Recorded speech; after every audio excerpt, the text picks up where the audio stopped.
السلام عليكم، ازيكم حبايبي؟ عاملين ايه؟ يا رب تكونوا بخير. وحشتوني جدا جدا، بحبكم جدا جدا. طبعا اول حاجه انا بعتذر جدا على غيابي عن القناه الفتره ديت، بس انا كنت تعبانه شويه وان شاء الله او الحمد لله تعافيت ولله الحمد. تاني حاجه، انا عايزه اشكر كل الناس اللي سالت عليا، كلمتني، بعتت لي مره واتنين وتلاته، ويعني فكروا فيا وفي غيابي وكان هممهم قوي قوي يطمنوا عليا. فانا بشكركم من كل قلبي وبقول لكم يعني ان شاء الله ما اغيبش عنكم تاني، وانا ليكم وبيكم وباذن الله. قراءاتنا مستمرة وفترة ومش هترجع مرة تانية. برج العقرب، نبدأ قراءتنا مع برج العقرب، قراءة عاطفية للفترة من 17 ل 25 مايو 2023. برج العقرب قراءة مفصلة جدا جدا. تابع الفيديو للنهاية. برج العقرب ان شاء الله هتنبسط جدا جدا بالقراءة. بس اما ابدا القراءه طبعا فضل وليس امرا، كالمعتاد شير ولايك اشتراك في القناه وتفعيل زر الجرس ليصلك كل جديد فضلا وليس امرا.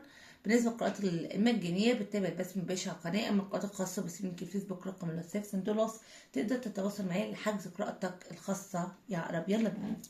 من 17 ل 25 120 23 برج العقرب. بسم الله.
طيب برج العقرب، اول حاجه حابه اقول لك ان الشكك ده تقريبا كده توأم شعلة بالنسبه لك، لان في رسايله بتقول ذا لافرز، يعني انت بالنسبه لي توأم شعلة ليا. انت بالنسبه لي حب حياتي، تمام. انت بالنسبه لي الحد اللي انا نفسي اكون معاه حتى لو انا كبري واخدني ومش قادر اعترف بده. طيب وده العلاقه بينك وبين الشخص ده في ظروف صعبه جدا تمنع ان العلاقه دي تستمر. فحاليا في جفا، في بعد، وهنا كمان ايه؟ البعد مفاجئ. البعد ايه؟ مفاجئ. يبقى حاصل في العلاقة دي برج العقرب ايه؟ حاصل في العلاقة بعد مفاجئ بسبب ظروف صعبة مخلية العلاقة دي مش هتستمر او صعب انها تستمر. خلاص؟ او هي هتاخد شكل واحد، مش هينفع تاخد الشكل التاني. هي واقفة على حتة معينة. يعني طب احنا اصحاب مش هينفع نكون احباب، طب احنا احباب مش هينفع نتجوز، احنا هنتجوز مش هينفع نجيب اولاد، وهكذا. في حاجة، في واصلة مش هينفع تكمل. طيب ايه بقى؟ ايه هي؟ هنا بقى تظهر معانا الطاقة العامة للشخص مع الامبرور والثري فونز. لما اقول لك ان الشخص بيشوف ان انت في مسافات بينك وبينه، يا اما مسافات مادية يا اما مسافات معنوية، او سن، ان انت اكبر منه في السن او العكس هو اكبر منك في السن، او اختلاف في الجنسية يعني، او اختلاف في البلد من مكان لمكان. في اختلاف ظاهر قدام عينه مخليه يبعد عنك يا برج العقرب، رغم ان هو بيحبك وعايزك وعايز يكون ايه؟ عايز يكون معاك. وطول ما انت بعيد عنه هو عمال يفكر فيك ومشغول بيك. طيب المشاعر معايا هنا التين اوف وانز مع الكينج اوف وانز. ولما بشوف المشاعر هنا اقول يا برج العقرب ان الشخص ده منهار جدا جدا في بعده عنك، وعلى قد ما بيقدر عايز احل المشاكل، عايز احل الفروقات، عايز احل الصعوبات اللي بيني وبينك، ولكن كل ما ده بيخيب امله او بيخيب ظنه، ما بيقدرش يكمل فبيبعد فبيمشي. تمام؟ لان انا قلت لك هي علاقه ايه؟ توأم شعله. طيب بيشوفك ازاي؟ بيشوفك انت الاستقرار، انت السعاده، انت التنو بنتكل، انت بالنسبه له كل حاجه، انت الحياه اصلا، انت الحب كله. تمام؟ طيب تعال اقول لك بقى الرساله الاولى لهذا الشخص اتجاهك 5 سورت مع لافرز مع النايت اوف سورت. طيب لما اشوف الفايف سورت اقول صراع، انا عايش في صراع داخلي وخارجي. داخلي ان انا عايز ابعد ومش قادر، وخارجي يعني ان انا بعيد عنك وبتعذب عشانك، وخارجي اللي هو الظروف اللي محوطاني اللي انا بحاول احلها كل مره بتخيب الظن وما بقدرش اكمل وما بقدرش استمر وبمشي. النايت اوف سورت بتقول انا خايف ان انت تروح مني، خايف ان انت تمشي وتسيبني، حاسس ان انا بضيع حاجه كبيره مني. فهنا اللافرز يرجع ويقول لي انا بالنسبه، يعني انت بالنسبه لي الحب كله، انت الحياه كلها، ربما انت كمان توأم شعلة بالنسبه لي، يعني افضل احبك وبتعذب علشانك ومش قادر اقرب منك، مش قادر اجي معاك، مش قادر، مش عارف اعمل كده. نفسه يطير ويجي ليك يا عقرب، نفسه يكون معاك باي طريقه. طيب طاقتك انت اول حاجه، يعني انا عايزه اقولك انت بتشوفه ايه؟ انت بتشوفه التور مع الفور ثوت، ان هو يعني سابك مشى فجأة، شخص اتغير عليك بشكل كبير، خذلك، وجعك. تمام؟ طيب الطاقة العامة ليك انت برج العقرب، اول حاجة اللي هي فونت مع البيتش اوف سورد. عندك طاقة غضب، يمكن طاقة الغضب دي بسبب نظرتك اتجاهه او بسبب اللي عمله معاك عموما.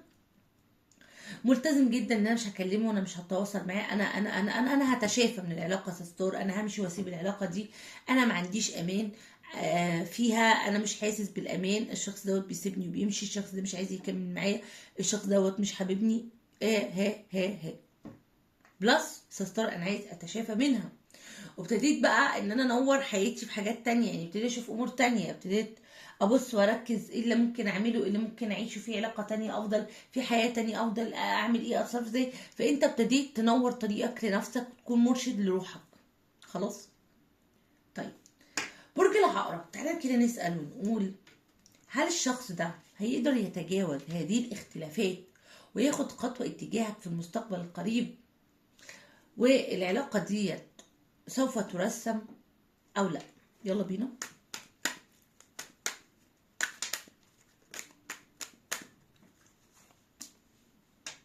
اليت اوف كابس كارت حلو معناه انه هياخد خطوه. كينج اوف سورد، ذا امبيرور. بص هو هياخد خطوه. الكينج اوف سورد دي مع الامبيرور معناها ان هو هيحاول يصلح الخلافات او الاختلافات اللي هو شايفها في نظره بالنسبه له عامله البيتش اوف بنتكل، الصعوبات اللي بينك وبينه. هو هيحاول يعمل حاجه. خلاص؟ يبقى هو مش هيتنازل وهتفضل محاولات مستمره. طب هل المحاولات ديت في الاخر بتنجح؟ يعني هل العلاقه دي بترسم؟ يبقى ناخد مصير العلاقه. الله، نايت اوف بنتكل، ايه الجمال ده؟ ايه الكوين اوف بنتكل، يعني نايت وكوين، الله اكبر. يلا ها، 6 اوف بنتكل. نعم، على قد ما صبرت، بص مش ربنا مش ضيع تعبك برضو، على قد ما انت صبرت برج العقرب واستنيت وتعبت وفكرت واديت، على قد ما ربنا هيعوضك وهيكافئك وهيكون في عوض حلو جدا جدا. العدل، العداله فين؟ العداله موجوده، موجوده. عطاياك هتظهر يا عقرب قريب، اصبر. طيب هناخد دلوقتي برج العقرب. طب اتعامل معاه ازاي؟ لا، واحد او واحده، حد يعني حبيبي شريكي مشى وسابني وفجأة من غير مقدمات، حتى لو في خلافات او اختلافات بيني وبينه، وما هموش انا، ما هموش مشاعري، ما هموش يخذلني، ما هموش يعيش من غيري، ما بيعملش حاجة عشاني. صح؟ اعمل ايه يعني؟ امسك فيه اضيع كرامتي، ولا امشي واسيبه، ولا اعمل ايه؟ اعمل ايه؟ يلا.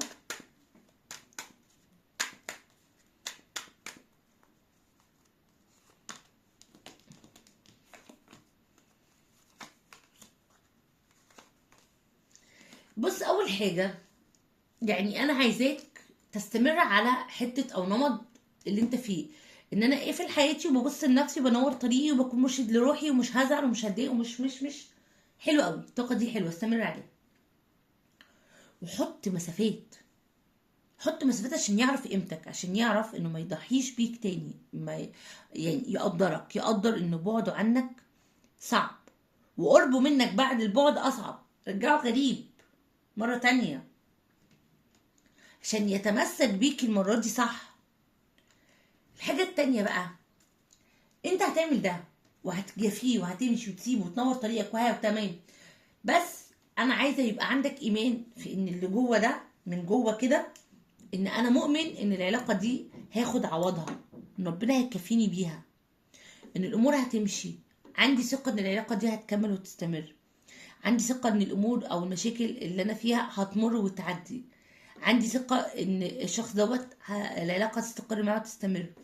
لو انت عندك الثقة ديت وعندك الايمان ده هيحصل يا عقرب، فكن على يقين بهذا برج العقرب. طب ايه الرسائل ليك؟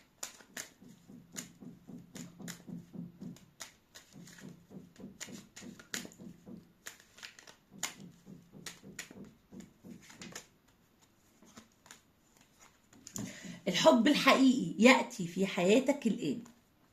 خلي بالك، تمسك بقى.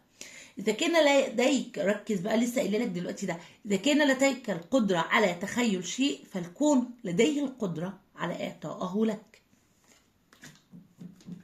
فما تفقدش الأمل.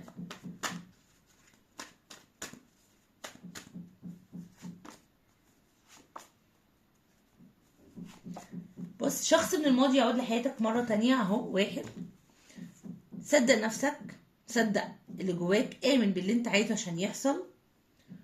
والمسج التالت بيقول لك ايه؟ بيقول لك توأم روحك او توأم شهرتك الشخص ده، يعني هو حد من الحدود دي، يا اما توأم روحي يا اما توأم شهرة، ولكن مختلف عنك، محتاج ان انت تتعامل معاه بشكل مختلف وبشكل اعمق عشان تعرف ان انت تحافظ على العلاقة.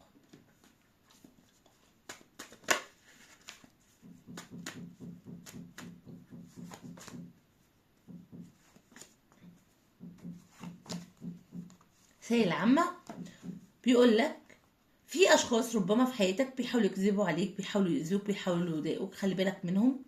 اشخاص دول ممكن يدبروا لك مكيدة الفترة القادمة، فخلي بالك.